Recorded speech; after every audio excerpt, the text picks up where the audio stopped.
Hello boyos, Rich Boy J here back with another video, and this is going to be episode number 50 of Your Questions Answered. If you're not familiar with it, Your Questions Answered is a Q&A series that I do here on this channel, so if you want to see one of your questions answered in one of these videos, leave it in the comment section below. Make sure it is Lego Star Wars or Lego Star Wars related, and then check back next week to see if you made the cut. I'm also going to put out one effort to kind of solicit you guys to do some custom intros for this. I know it's been a while since we've had one, and I haven't really talked about it much, but yeah, send me those custom intros, guys. You know the drill. It'd be a cool thing for you to express yourself creatively on these videos, and I love seeing what you guys can do, so that's something to consider.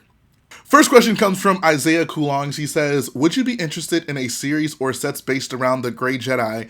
In a nutshell, no. I have some fundamental issues with the concept of a Grey Jedi, and it essentially boils down to this, right? When we hear Yoda talk about the dark side and what it means to fall to it, it's a very, strict thing, right? It's like all these little things are pathways to the dark side, and if you find yourself kind of allowing yourself to partake in those things, you will almost inevitably fall to the dark side. So to have set up this concept of someone who can walk the line between the light and the dark side, but not fall completely to the dark side, or do dark side things, but still call themselves a Jedi in a sense, it just seems inherently contradictory to me, and it goes against a lot of what we learn about what it means to be a Jedi in Episode 5. Being a Jedi is clearly a very difficult thing to do. You're essentially giving up what most people might consider a life to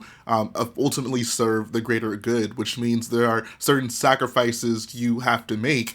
I don't like the idea of you being able to, I guess, still kind of live out your life kind of as however you'd wish to, but still call yourself a Jedi. I feel being a Jedi, it's not for everyone, clearly, as we saw in the prequels, right? So I just have fundamental issues with the idea of a Grey Jedi. I would love to know what you guys think about it. Definitely leave a comment in the comment section below. Do you like the idea that there are people out there who are kind of towing the line between Jedi and the Sith? There's also kind of a problem with the idea of if you're on the light side, you have to be a Jedi. If it's the dark side, you have to be a Sith. I feel there could be people who, use the teachings of the Force and use, elements of the light side and dark side, but I just don't agree with necessarily calling them Grey Jedi or Jedi in any sense of the word. The Force is essentially something that can be interpreted in many different ways. So, if you want to explore people who are using the Force in different types of ways, yeah, that's cool, but let's just leave the Jedi business out of it, I think that's best case scenario for something like that. Next question comes from Noah Stibrick. He says, do you think with the new Clone Wars season, do you think Lega will make a new droid shuttle? Love your videos and keep up the awesome work. I'm assuming you're talking about the Separatist shuttle, in which case I would love to see that. I actually really like that vehicle design quite a bit. But I really put this question in here to kind of talk about the Clone Wars sets and the Clone Wars Season 7 that's going to be hopefully coming out soon. And I feel like I'm getting less and less confident that we'll get any substantial amount of sets from it. The first thing that's kind of disheartening is the fact that we still have no concrete information about the series. We still don't know when the heck the thing is going to be premiering. There's no definitive answer as to when the heck the season is actually going to be coming out. They made such a big deal about it at Celebration, and of course that trailer that dropped last year was obviously a big deal, but it seems like since then we have heard literally nothing about it, which I find very concerning. So, it's not even going to be a part of Triple Force Friday, which, you would think would be perfect for something like that, right? But it's not going to be launching around then. It may launch in January, but even if it was, I feel we would at least know something about potential Lego sets that would be coming out for it at this point, and there has literally just been nothing that has been confirmed or even rumored for the Clone Wars. So I'm really getting less and less faith that we'll get anything of note from that. And that would be really disappointing, right? I would think that that'd kind of be a no-brainer. It's kind of around that time where I think we could really use a refresh of Republic era vehicles and ships specifically from the Clone Wars. And if we're not getting that, like, that's kind of a bummer. So I don't know. Let me know what you guys think. Are you still optimistic about our chances of getting, Clone Wars sets and, a substantial line of Clone Wars sets specifically? I don't doubt that we'll probably get something from the Clone Wars, but anything substantial? Are you guys having high hopes for that? I guess we'll see, but at this point, I'm honestly not. Next question comes from Lego Skull Productions. He says, Jay, what do you do with the custom/large vehicles in your mocks? For example, the Corvus, great video. So I actually keep all those vehicles built. You can see the Corvus is literally sitting right there on my shelf. ATM-6 is kind of sitting over there in shambles. AT-AT is in my game room where Starkiller is, and my Falcon is sitting over there.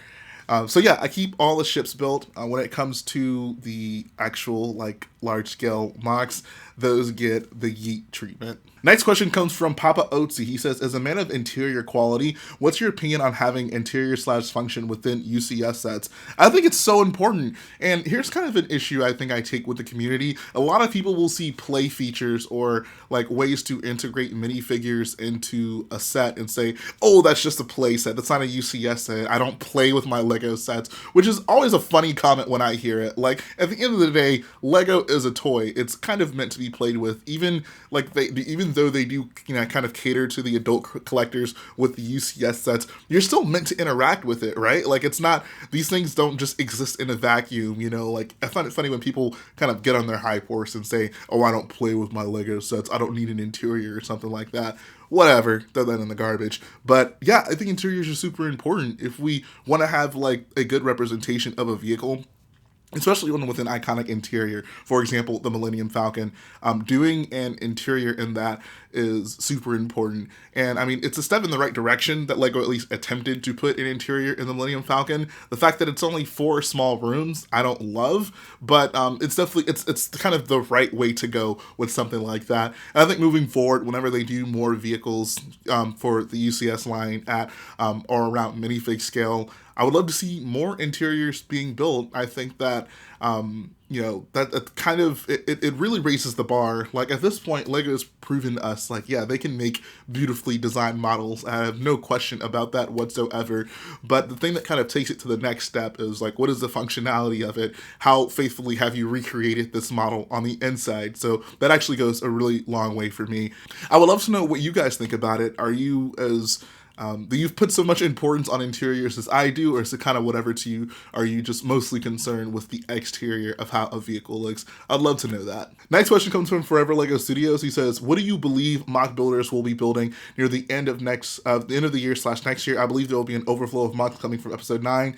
I think that's absolutely going to be the case. I mean, we see this with we see this with every Star Wars movie release. I feel it was with a lesser extent from Solo, because I mean, Solo was Solo. But yeah, with the Last Jedi and Rogue One specifically, we saw, just an overflow of mocks kind of surrounding those two with Crate and, of course, Scarif, Jedha, stuff like that. So, I mean, if Episode 9 is supposed to have as much war as we've kind of been led to believe, as many battles as we've been led to believe, I have full confidence that we'll see an influx of mocks surrounding Episode 9.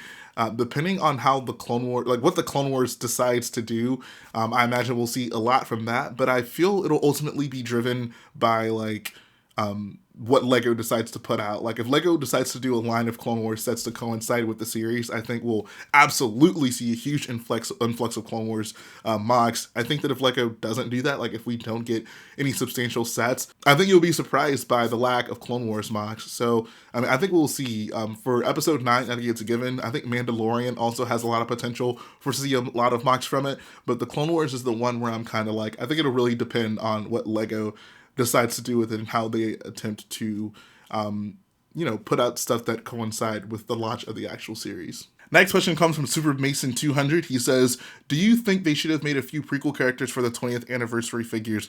I think if we really want to be true to the 20th anniversary of Star Wars, yeah, absolutely. because the episode 1 was just as big a part of that initial Star Wars launch as the original trilogy was. So I'd say for sure, I think I could have maybe lived without them doing Lando in that group of figures, and maybe throw in a prequel character just to make it a little bit more holistic.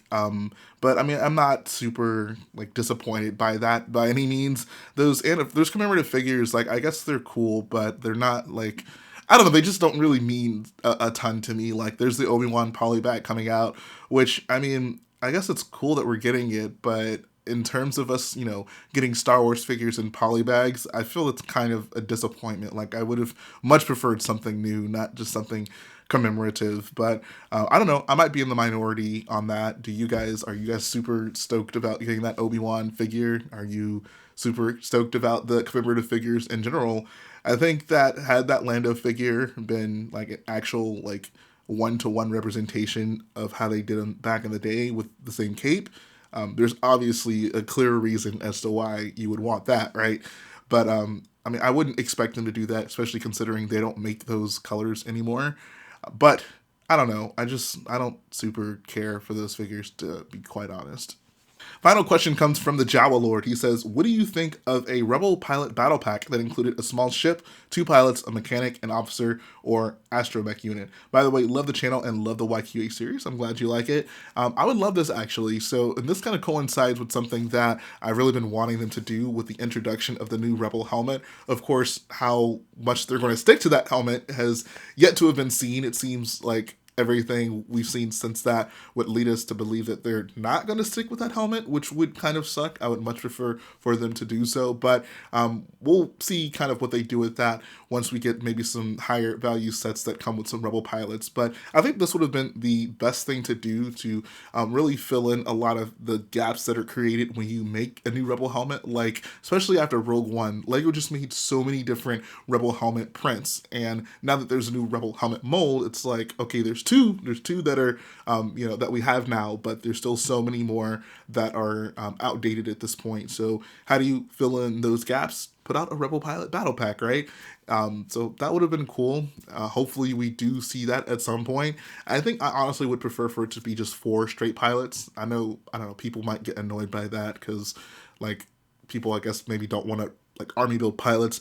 I wouldn't care. I think getting 4 unique pilots, 4 unique helmets, 4 unique faces would have actually been really freaking cool. And I think it could include maybe one of those like maintenance carts that we see driving around on an Echo base or various Rebel bases. So yeah, I would like for them to make a battle pack with pilots specifically because of the new helmets. If they're not going to include the new helmets, then I don't really care for the battle pack. But that would just be a great way to fill in some of the blanks created when we got the newer updated helmets. But that's going to finish up the video today, guys. I hope you enjoyed checking out your questions answered. Like I always say, if you want to see one of your questions answered in these videos, leave it in the comment section below. Make sure it is Lego Star Wars or Lego Star Wars related. And then check back next week to see if you make the cut. If you like what I do, go ahead and support the video by hitting the like button, support the channel by smashing that subscribe button, and I'll be back again very soon.